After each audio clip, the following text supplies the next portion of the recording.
3 अप्रैल की रात रूसी ड्रोन के झुंड ने यूक्रेन के उत्तर पूर्व में खार्किव पर हमला किया। रूस के पूर्ण पैमाने पर आक्रमण की शुरुआत के बाद से देश के दूसरे सबसे बड़े शहर को लगभग लगातार निशाना बनाया गया है। लेकिन यह समय सामान्य से भी बदतर था, क्योंकि जब बचावकर्मी घटनास्थल पर पहुंचे तो दूसरी बार हमला हुआ। उनमें से 3 की मौत हो गई। अगले शुक्रवार को यह फिर से हुआ जब रूसी मिसाइलों ने यूक्रेन के दक्षिण पूर्व में एक प्रमुख शहर जापोरिज्जिया पर हमला किया। बचावकर्मी और पत्रकार घटनास्थल पर पहुंचे और फिर 2 और मिसाइलें गिरी।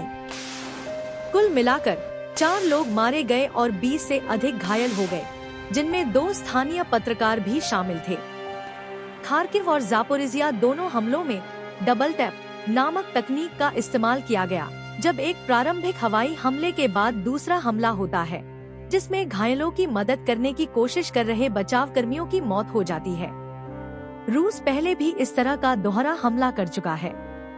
यूक्रेन के राष्ट्रपति वोलोडिमिर ज़ेलेंस्की ने कहा कि मार्च में दक्षिणी शहर ओडेसा में एक इमारत पर हमला, जिसमें 20 लोग मारे गए, एक दोहरा हमला था और उन्होंने इसे कायरता का घृणित कार्य कहा।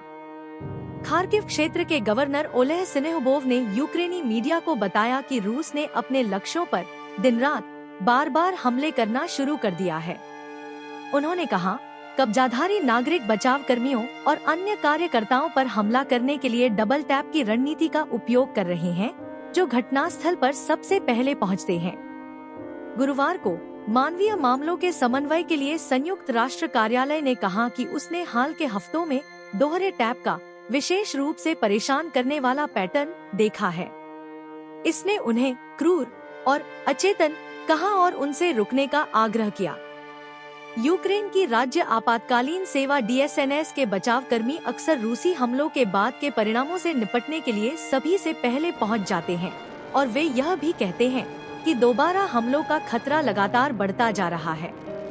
DSNS के प्रवक्ता ओलेक्जेंडर खोरुंझी ने बताया, दुर्भाग्य से हाल ही में डबल टैपिंग की रणनीति का इस्तेमाल तेजी से किया जा रहा है। इसे समझना मुश्किल है।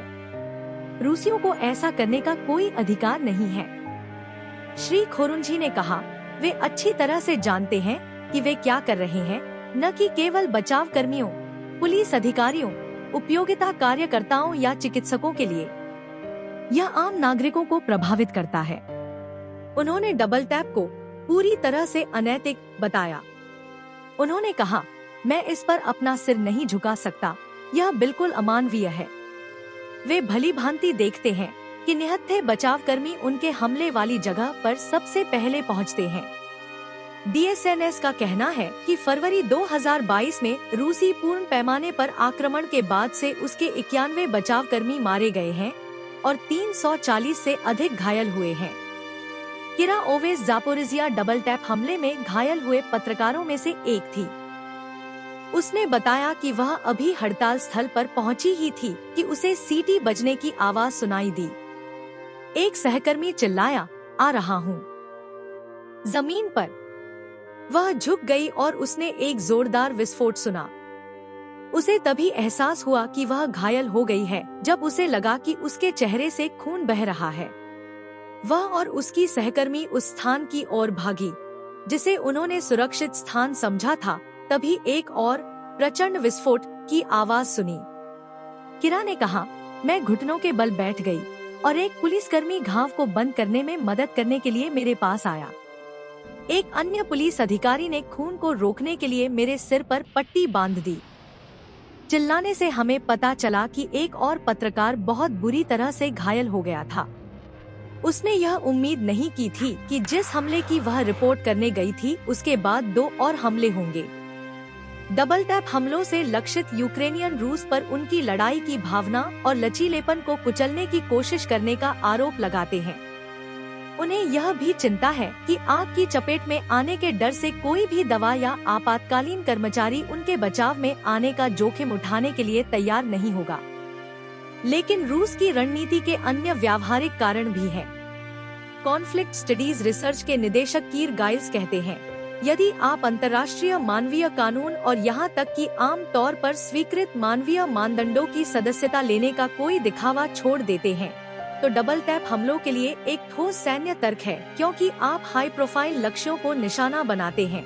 सेंटर, एक ब्रिटिश थिंक टैंक। चिकित्सा, आपातकालीन कर्मियों और अग्निशमन कर्मचारियों जैसे प्रथम प्रतिक्रियाकर्ताओं की सीमित आपूर्ति है और उन्हें प्रतिस्थापित करना मुश्किल है।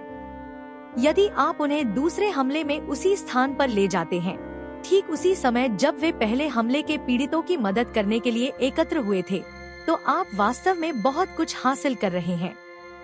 अमेरिका स्थित institute for the study of war की एक विश्लेषक कैरोलिना हर्ड का कहना है कि बचाव कर्मियों को निशाना बनाकर किए गए डबल टैप हमले युद्ध अपराध हो सकते हैं और संभवतः होंगे भी।